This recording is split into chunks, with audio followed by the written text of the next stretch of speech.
Fattest in Europe, according to figures released by the European Commission. The stats show that almost a quarter of women in the UK were obese in the year 2008 to 2009. So I just want to ask you tonight, is that a national embarrassment? Why are British women getting bigger? Are they just greedy? Do they not know how to eat properly? If you let yourself go, become a bit lardy. Is it irresponsible? And would you ever tell a partner, a friend or a relative that they could do with losing a few pounds? How easy is it to negotiate that particular conversation? Sorry, love, you've put on a few too many pounds. 0500 909 693 on the phones. If anybody's ever said that to you, how did you react? You can text us as well on 85058. We're going to speak about this to Natasha Devon from the educational group Body Gossip, and Steve Miller, who is a weight loss expert and the presenter of Sky's Fat Families. Steve, should we be embarrassed that Britain now has this title? Do you know what, Adrian? To say we're embarrassed is obviously not really that politically correct. But I have to say, I think we should, to be honest. I mean, we're actually getting fatter. We are the fat champion of Europe, and I think what we've got to do is start getting a bit stronger about it to actually develop a kind of strategy in the UK so that it encourages us to lose weight.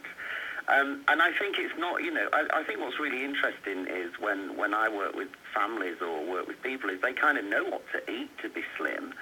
It's just that they've got into bad habits and they've become a bit lazy. So I think it's about, yes, it's a bit embarrassing, but as well as that, it's just not good for our health.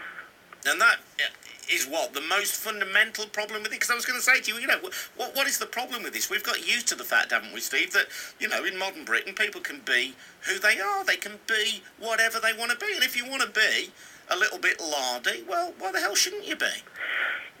I agree with you, Adrian, and you use the word lardy, and it's one that I use too. And I have to say, most people aren't happy when they're fat. They're just not happy with it. But as a society and as a culture, I think that we've fallen into ways where we've been spoiled, and our stomachs now are so full of health education that we need. The government needs to implement strategies that are more about, punitive measures rather than just giving us all the education. Well, what kind of punitive measures? Well, I think there's a number of things we can do, and often they're not very popular. We've got to remember it's about being fair but firm with people, and I think what we need to do is shock the nation to some degree into losing weight. So that could include things such as, if I'm fat and I go to the doctor and the doctor refers me to a weight loss consultant, and the weight loss consultant spends hours of their valuable and expensive time on me, and I carry out none of their advice, then I should be fined for not carrying out their advice. I think that's a fair but firm measure. Fined by the NHS? Well, yes. I mean, you think about it. It takes a lot of time, and time is money. And I think there are other things we can do, such as, we're now putting calorie counts on restaurant menus, which I have to say is a step in the right direction. But I think we can go a step further, like we did with cigarettes. So you put restaurant warnings on that are quite visible, and and they read something like, if you're fat, then think before ordering. Now, I know that sounds very shocking to a lot of people, but I think we're at a point now where we've got to shock the nation into action, because like I keep saying, is we've had all the health information we can have. I actually did a search tonight on purpose, and into Google I wrote what to eat to be slimmer, and there are over 10 million pages in terms of what to eat to be slimmer. Steve, I'm conscious that here we are, two blokes talking about an item about fat women. I think it's only appropriate to bring in Natasha Devon from Body Gossip. And when I say that, I'm not implying for a moment that Natasha is overweight. But Natasha, do you think British women do need to give themselves a good kick up the backside? And that, as Steve suggests, that we need to think of shocking the nation, and particularly the women of the nation, into losing weight? Well, I think it's a vast oversimplification to say that people are overweight simply because they're lazy or they've fallen into bad habits. We use food as an emotional crutch, particularly women. This is something that we do. And you only have to look at the way that food is advertised and marketed. It's inextricably linked with things like sexuality and acceptance and bonding with your friends.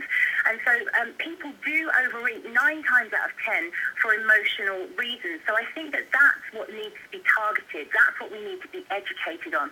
Rather than trying to shock people and taking the fun out of going for an evening out, we need to make people feel good about themselves and make them want to look after their bodies. So it's a self-esteem problem, I think, more than a food problem. But aren't we laying on the lack of self-esteem by talking about it in this way, suggesting, that we are the fattest nation in Europe when it comes to our women?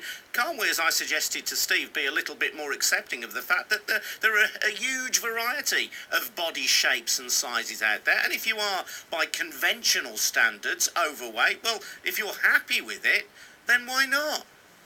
Absolutely. I mean, I would support anybody's right to be whatever shape or size they wanted to be, as long as they are happy. But as Steve quite rightly pointed out, a lot of people who are overweight aren't particularly happy with that. But what we need to bear in mind is that it's the unhappiness that comes first. It's not the overweightness that comes first. And we need to start seeing being overweight as a symptom rather than a cause. Barking at somebody and telling them that they're fat and that they're lazy and that they need to lose weight. Actually, it's exacerbating the problem. It's not solving it. I think, Adrian, I think that the other guest raises a fair point, actually. I think there is a percentage of people that eat for emotional reasons. I mean, I used to be fat, and one of the reasons I was fat was the emotional side. But what I think we can't do is throw out the excuse again that we're all getting fatter because we've all got emotional problems, and therefore we're using food as the crutch to soak down the anxiety and the depression. I don't think we can. What's interesting is, for example, on fat families, is when I talk to the families, why have you got so fat? Every single one of them says it's because we're lazy. We've got lazy and we've fallen into bad habits. So whilst there is a degree of acceptance on my part that, some people have an emotional problem, so they eat so much, no matter how much we wrap it up, there is a high proportion of laziness out there. Natasha, I want to ask you, as a woman, this is particularly difficult because Steve can talk about national campaigns, shock tactics, sort of government-led, but at a personal level, how do you say to your nearest and dearest, you know what, you're looking a bit tubby these days? I know what kind of reaction I'd get at home if I said that.